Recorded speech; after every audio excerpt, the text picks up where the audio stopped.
दोस्तों, कोर्ट का ये सिविल प्रोसीजर होता है कि जब भी कोई कोर्ट केस फाइल किया जाता है तो कोर्ट विपक्षी को समन या नोटिस जारी करता है और विपक्षी को समन या नोटिस मिलने पर जब वो कोर्ट में आता है तो केस में कार्यवाही शुरू हो जाती है। लेकिन काफी बार ऐसा भी होता है कि विपक्षी को समन या नोटिस मिलने पर भी विपक्षी कोर्ट में नहीं आ पाता। तो ऐसे में क्या कोर्ट उसे बार बार नोटिस जारी करेगा? जी नहीं। ऐसी स्थिति में कोर्ट उस पक्षकार के खिलाफ एक्स पार्टी ऑर्डर करते हुए कार्यवाही को आगे बढ़ा सकता है। आपने काफी बार सुना भी होगा कि कोई व्यक्ति अपने केस की तारीख पेशी पर कोर्ट में नहीं गया तो उसके खिलाफ एक्स पार्टी ऑर्डर हो गया। तो आज की इस वीडियो में हम यही जानने वाले हैं कि ये एक्स पार्टी ऑर्डर क्या होता है, किन किन परिस्थितियों में किया जा सकता है, और अगर किसी पार्टी के खिलाफ एक्स पार्टी ऑर्डर हो गया है तो उसके पास क्या रेमेडी अवेलेबल है। वीडियो को शुरू करने से पहले अगर आपने हमारे चैनल टॉक लॉफुली को अभी तक सब्सक्राइब नहीं किया है तो अभी सब्सक्राइब कर लीजिए और बेल आइकन को भी प्रेस कर दीजिए ताकि लीगल जानकारियों के नए वीडियोस के नोटिफिकेशन आप तक लगातार पहुंचते रहें। तो सबसे पहले बात करते हैं कि ये एक्स पार्टी ऑर्डर होता क्या है। तो एक्स पार्टी एक लैटिन शब्द है।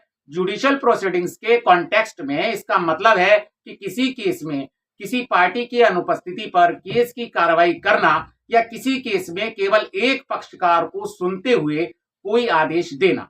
मतलब साफ है कि कोर्ट किसी व्यक्ति को सम्मन या नोटिस जारी करता है और वो व्यक्ति सम्मन या नोटिस मिलने के बावजूद भी कोर्ट में उपस्थित नहीं होता तो ना तो कोर्ट उसे बार बार नोटिस भिजवाएगी और ना ही उसके आने का इंतजार करेगी, बल्कि कोर्ट उस केस की कार्यवाही को ऐसे पक्षकार की अनुपस्थिति में भी आगे बढ़ा सकती है।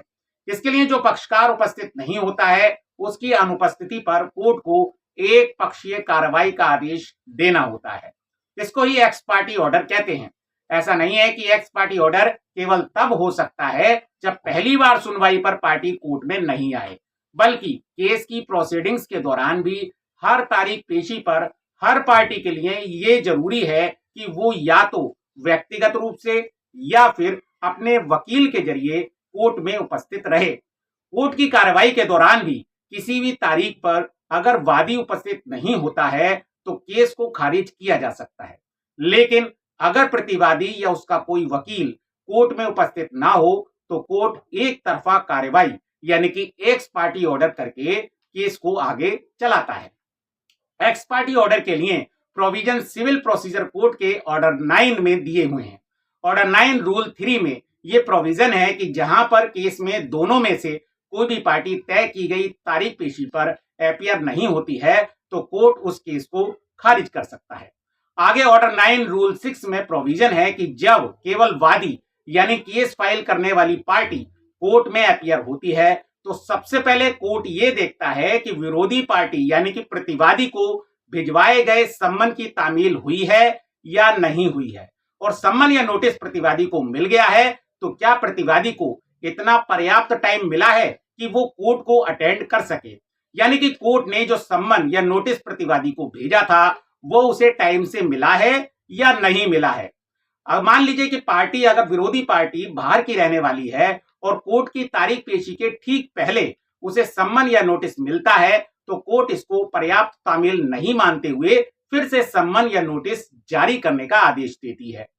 लेकिन अगर सम्मन या नोटिस प्रतिवादी को मिल चुका है और उसके बावजूद भी प्रतिवादी कोर्ट में नहीं आए तो कोर्ट ऐसे प्रतिवादी के खिलाफ एक्स पार्टी ऑर्डर कर देती है और केस की कार्रवाई को आगे बढ़ाया जाता है। दोस्तों, केस की कार्रवाई को आगे बढ़ाने का यह मतलब भी नहीं है कि कोर्ट एक्स पार्टी ऑर्डर करते ही केस में डिसीजन कर दे, बल्कि एक्स पार्टी ऑर्डर करने के बाद भी वादी को अपना केस साबित करना पड़ता है और इसके लिए आगे की तारीख पेशी तय की जाती है। काफी बार ऐसा हो सकता है कि प्रतिवादी को सम्मन तो मिल गया लेकिन वो ऐसी स्थिति में नहीं था कि उस दिन कोर्ट को अटेंड कर सके। तो ऐसी स्थिति में अगर प्रतिवादी बाद में कोर्ट में आकर कोर्ट को पर्याप्त कारण बताता है कि वो सम्मन या नोटिस में दी गई तारीख पर किस कारण से नहीं आ पाया था तो कोर्ट इस चीज को भी कंसीडर कर सकता है। लेकिन ऐसे में दो परिस्थितियां हो सकती हैं।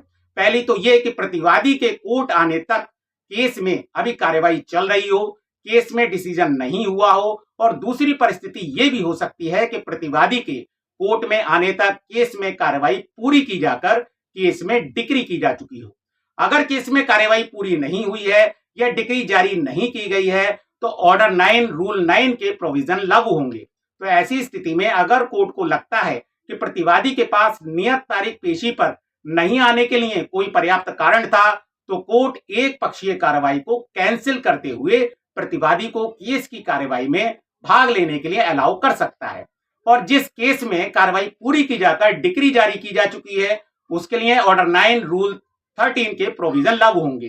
तो ऐसी स्थिति में भी अगर कोर्ट को लगता है कि प्रतिवादी पर सम्मन की तामील पर्याप्त नहीं हुई थी या नियत तारीख पेशी पर ना आ सकने का कोई पर्याप्त कारण प्रतिवादी के पास था तो कोर्ट एक्स पार्टी डिक्री को भी कैंसिल कर सकेगा और केस में कार्यवाही के लिए कोई डेट दे सकेगा। लेकिन कोर्ट कभी भी दोनों पार्टीज को सुने बिना एक्स पार्टी ऑर्डर को सेट असाइड यानी कि कैंसिल नहीं करती है। अब दो इंपॉर्टेंट प्रश्न यहाँ ये हैं कि एक्स पार्टी ऑर्डर को सेट असाइड करवाने के लिए क्या करना होगा और कितना टाइम में एक्स पार्टी ऑर्डर या एक्स पार्टी डिक्री को सेट असाइड करवाया जा सकता है। तो एक्स पार्टी ऑर्डर या डिक्री को सेट असाइड करवाने के लिए प्रतिवादी को उसी कोर्ट में इस बाबत एक एप्लीकेशन और साथ में एक एफिडेविट फाइल करना पड़ता है। उसमें यह बताना पड़ता है कि जिस तारीख पेशी पर उसके खिलाफ एक्स पार्टी ऑर्डर किया गया है उस डेट के लिए उसे सम्मन मिला ही नहीं था या फिर अगर सम्मन मिल गया था तो वो कारण बताना पड़ेगा जिस कारण से प्रतिवादी कोर्ट में उपस्थित नहीं हो सका था। तो ध्यान रहे ये कारण बताने भर से कोर्ट एक्स पार्टी ऑर्डर को सेट असाइड नहीं करती बल्कि कारण वास्तविक और पर्याप्त होना चाहिए। दूसरी बात यह है कि एक्स पार्टी ऑर्डर या डिक्री होने के कितने दिनों में ये एप्लीकेशन और एफिडेविट फाइल करने होंगे। तो इसके लिए लिमिटेशन एक्ट के आर्टिकल 164 में 30 डेज का टाइम प्रेस्क्राइब किया हुआ है। लेकिन मान लीजिए कि आपको एक्स पार्टी ऑर्डर का पता ही 30 दिन के बाद चला है तो क्या होगा। तो ऐसे में एक्स पार्टी ऑर्डर या डिक्री को सेट असाइड करने की एप्लीकेशन के साथ सेक्शन 5 लिमिटेशन एक्ट की एप्लीकेशन भी फाइल करनी होती है और उसमें यह बताना होता है कि एक्स पार्टी ऑर्डर या डिक्री को सेट असाइड करवाने के लिए जो एप्लीकेशन पेश की गई है उसमें किस कारण से विलंब हुआ है, किस कारण से देरी हुई है। फिर कोर्ट एप्लीकेशन फाइल करने में हुई देरी को माफ करते हुए एक्स पार्टी ऑर्डर या डिक्री को सेट असाइड कर सकता है।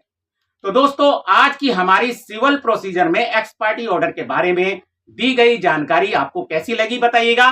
वीडियो में अंत तक जुड़े रहने के लिए आपका तहे दिल से धन्यवाद। नमस्कार दर्शकों।